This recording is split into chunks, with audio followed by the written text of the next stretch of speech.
Or is it? Nope. I'll pry it off.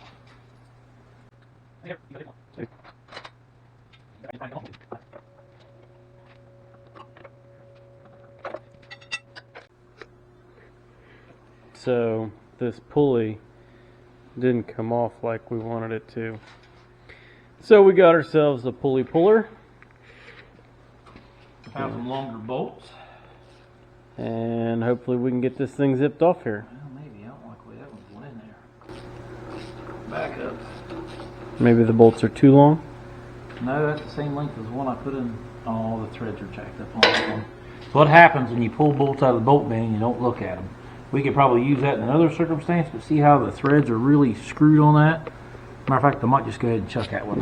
It's not worth keeping. Here, get rid of that. Trash.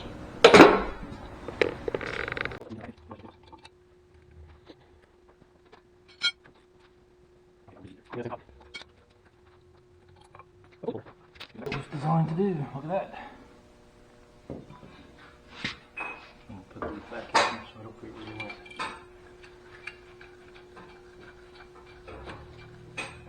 Now we get that plate off there. We'll see a camshaft.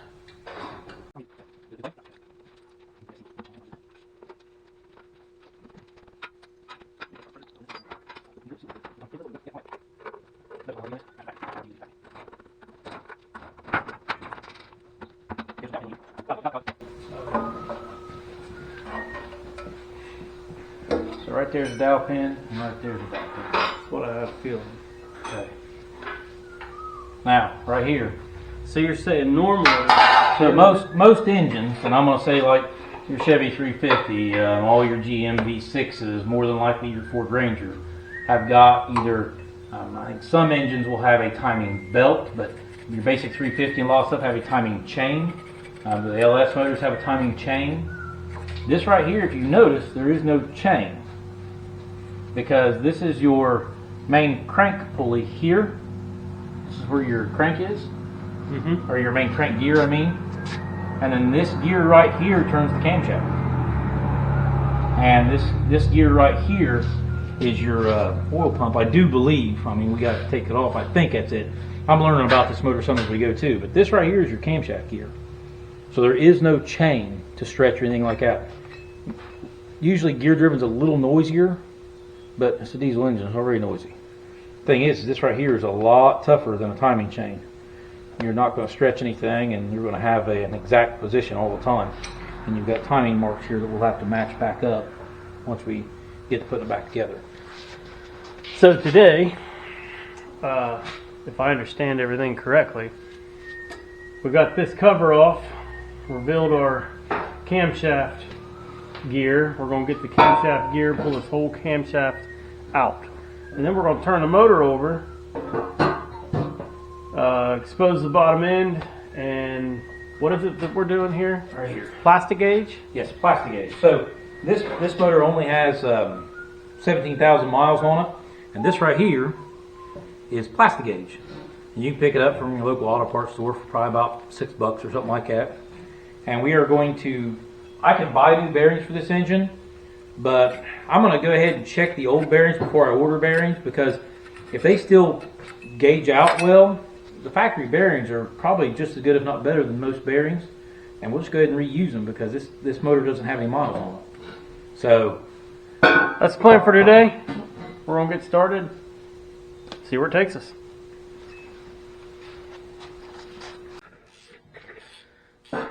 So step one, since we have that plate off there and we have the gears exposed, we now are going to get the lifters out. So we're going to pull the lifters out before we pull the camshaft. So that's what we're doing currently. So for those who don't know, and if you're watching this much for teardown, you probably do, but your lifter rides against your camshaft. So this little roller right here rides against your camshaft lobe, which is, you can't see it down in there barely, but when your lobe comes around, it'll push this lifter up, and this will compress a little bit. They're pumped up by oil, and these are roller lifters, which is really nice. But it'll push your push rod, which pushes your rocker, pushes down on your valve. So this right here rides against the camshaft, so you cannot pull the camshaft without pulling this, because if it doesn't have a stop, these right here just fall right down in there, and plus your lobes will catch on them all the way out. You more than likely will not be able to get the camshaft out without pulling the lifters.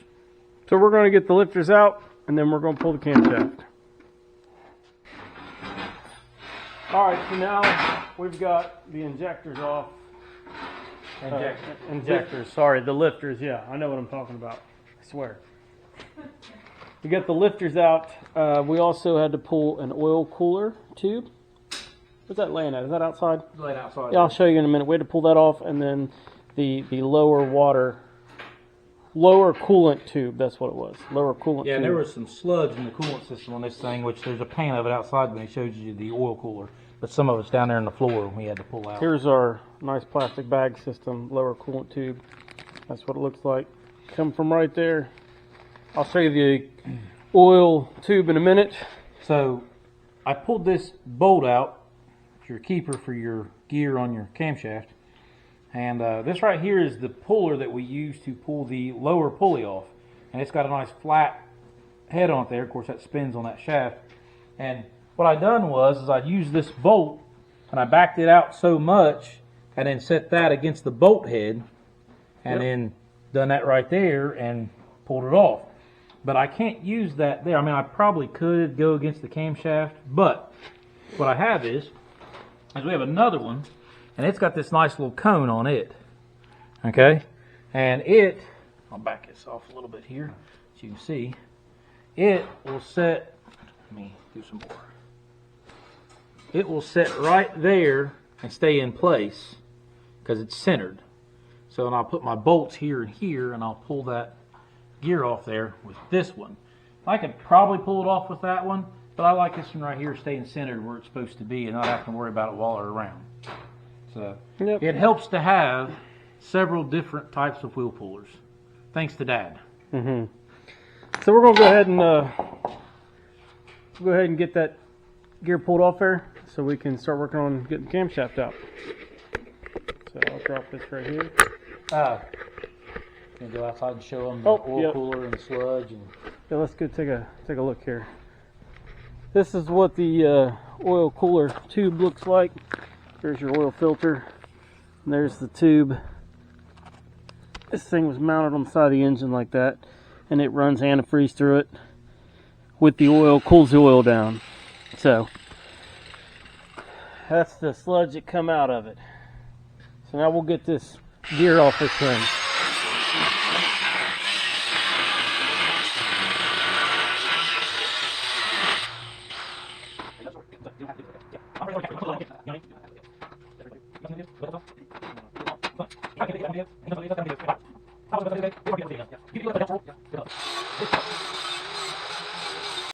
Okay. All right, so we got that gear off there on the camshaft, and right there's the gear. There's your gear, and there's your keyway, and there's your timing mark right there that you have to put it back on with. And notice there's not a timing mark on this side, and so you definitely want to make sure you put it back on the right way. It's offset, so it only goes on there one way, but that's why you pay attention while you take things apart and how it goes back together. But this is what camshaft looks like, and there's two bolts right there for the keeper of the camshaft. We'll get them out, and then hopefully we'll be able to pull this camshaft out. I've already got them broken loose. So. All right, well, carry on.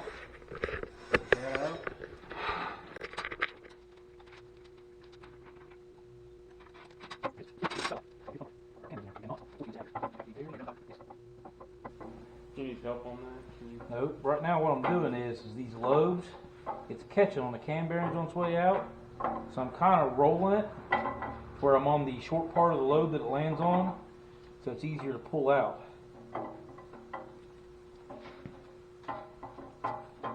So I don't want to beat around too much. I don't want to score my bearings or nothing. I want it to stay pretty well easy. There we go. And that is a camshaft. That one actually looks like it's in really good shape. You can see here where it pushes on the lifters. There is like no wear on that. So, but 17,000 miles, kind of what you expect. So now that we have the camshaft out, we're going to flip the motor over, start taking the oil pan off. Is that the next step? Yes.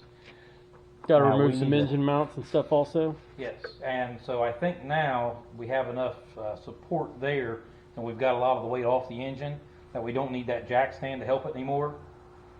So we're going to get a pan and lay under there, because when we roll it over, I expect to see some more oil and fluid and stuff come out of it. So. All right, well, let's get to work on that.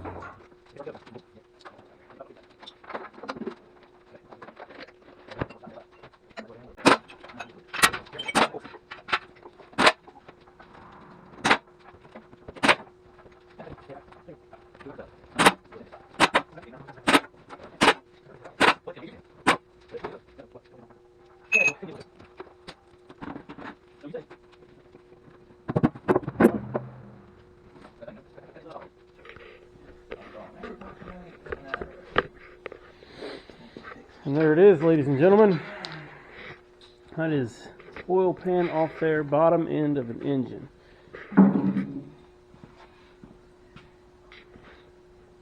So this will be your oil pickup at the bottom of the oil pan, gear driven off your crankshaft, and then connecting rods from the bottom end. That'd be it. So we're gonna take one of these rod bearings here in a second and plastigage it. Just one? We're going to do a few. We'll see what they look like when we take them off first. Okay, so just to explain that, we're going to, right here? Yes, this right here is your rod cap. She'll take these two nuts here off and take that cap off, and then that piston will Fall. slide down in there. Now, something to note, and I don't know how well you can see it from there. Probably need to get a light.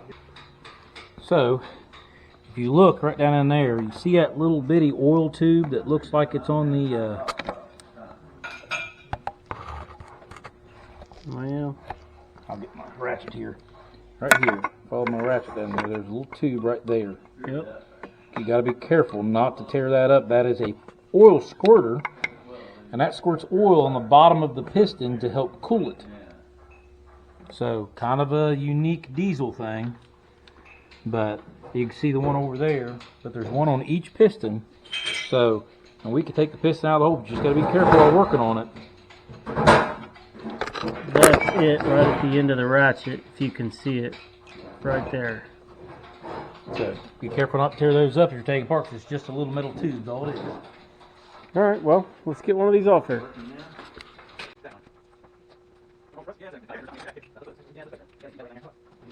We got this rod cap off here, and you can see that's where it goes. Right there. Yep, and the bearing nor the crank, neither one look like they're scored, or there's no rough spots in it. It's very smooth. I mean, it's got some wear you can see, but that's kind of a cosmetic thing. There's no... Yeah, only 17,000 miles on this engine. So what we're doing is we're going to plasti-gauge, and this right here is what the plasti-gauge comes in. You've seen that earlier, but I was just going to, so you see down in here, it's just that little strip of plastic. And if you can see it, it's what I'm holding between my fingers right there. Yep, that's what he's got right there. So what you do is you set that right down in here, and I'm hoping not to drop it. It'll stay right there. And you can barely even see it there, and then you set your cap down on there. We've got it right in the center. Kind of. There's an oil journal there in the center of it. I don't want to... We got it right to the left of that. Yeah. So now it's on there. So now we've got the cap back on. We're going to tighten it down to the torque specs, and then make sure that that bearing is still within tolerance of factory specs is what we're looking for. And that'll let us know whether we need to get some new bearings or if we can use this one. And it's one of those deals that I could buy new bearings, and you know, I've been recommended Engine-Tech bearings are pretty good bearings. About $115 will buy an entire bearing set for this engine. But with this only having 17,000 miles on it, and the factory bearings are probably really good bearings, if it's within spec, we're going to leave them. Because 17,000 is nothing on these IDI motors. So, this is an old school one. This is Dad's. The one that I have over here does not go down to 31 foot-pounds. So we're going to use this one to set it first, because the first torque spec's 31 foot-pounds. So I've snugged that one first. I'm going to snug this one now, and then I'll start torquing.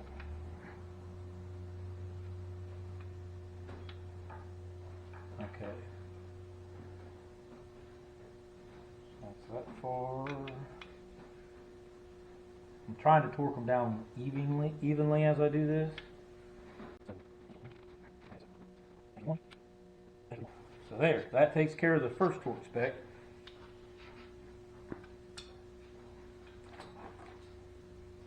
I've already got this one set. This is a breakover torque wrench. So I'm going to go ahead and torque them down with this one now, and I've got this one set to the spec already. It's 51 foot-pounds. So, yep, there's 51. So,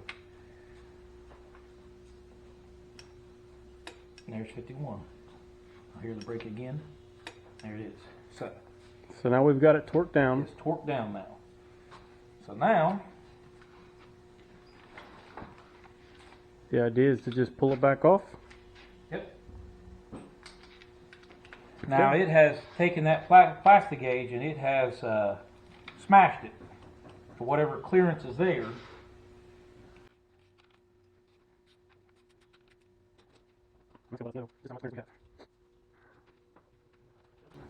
Okay, now you can see it there. It's not as small as it was. It's flatter now. I'm trying to get in there. Yeah, there you go. That's a good picture of it. That is the Just plasti-gauge. So now let me see what you're holding there, Adam. Oh, sorry. I got probably a little oil on this. That's all right. It's fine. I'm gonna set my little gauge down here beside of it, and so right there's 2 thousandths. We're a little wider than 2 thousandths. Not quite as wide as 1.5 thousandths. So it's somewhere between 15 thousandths and 2 thousandths, or not 15, 1.5 thousandths and 2 thousandths. So the spec I have right here is anywhere between, and I wrote these wrong, these are power stroke numbers, so I come back up here, the 0.0011 to 0.0026 is for IDI. So we are between 0.0015 and 0.001 or 0.002. We're actually, so we're right in the middle. These are really good shape bearings. So we're going to check a couple more of them, and we'll check a main bearing, but more than likely we're going to run these bearings. That's the way it looks right now, unless we find something along the way here that tells us we're not going to do it. Now, important, very important here, and it makes me nervous with this, but I need to make for absolutely, positively sure that we do not leave that plasti-gauge in there. That has got to come off. So I'll probably use something a little less abrasive than my pocket knife edge here in a second. I do not want to scar that crank, but we do not want to leave any of that in the engine, because that right there will cause it to ruin that crank and bearing right off the bat if it doesn't dissolve quick enough. And a little bit of it will go a long way, because keep in mind we're talking with, less than 2 thousandths. And you get oil and that stuff in there, and it won't let the oil lubricate right, and then there you go. You're done. All this was for nothing. So now we're going to take this oil pickup tube off. We're going to take the oil pump off. Are you taking the oil pump off? Yeah, I'm going to take the whole thing off. All right, so we're going to take the oil pump off. Then we're going to take the pistons, and we're going to get the pistons out. Get this down to the block. So that's what we're going to leave the crank in. I'm confident that the bearings are in good shape. So we're not even going to pull a cap off the main. And because we do have to hone the cylinders a little bit, because we are going to re-ring it. So we got to do that. And we're going to clean parts of the block up. So but that's kind of where we're at on that. Let's get this done.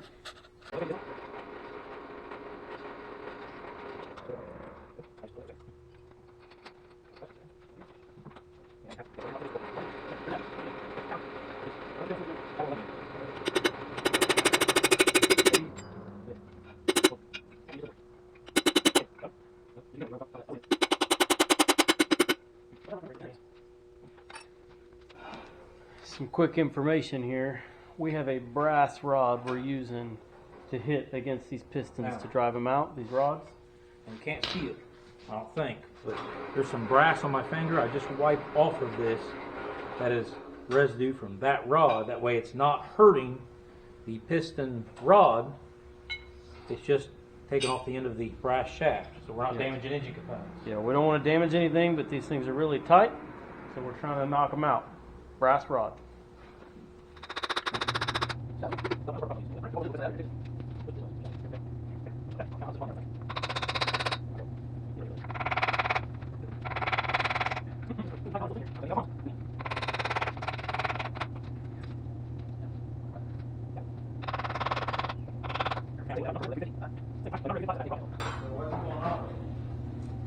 It's just really tight tolerance, I think. Brass hammer.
Hey, how easy is the crank turn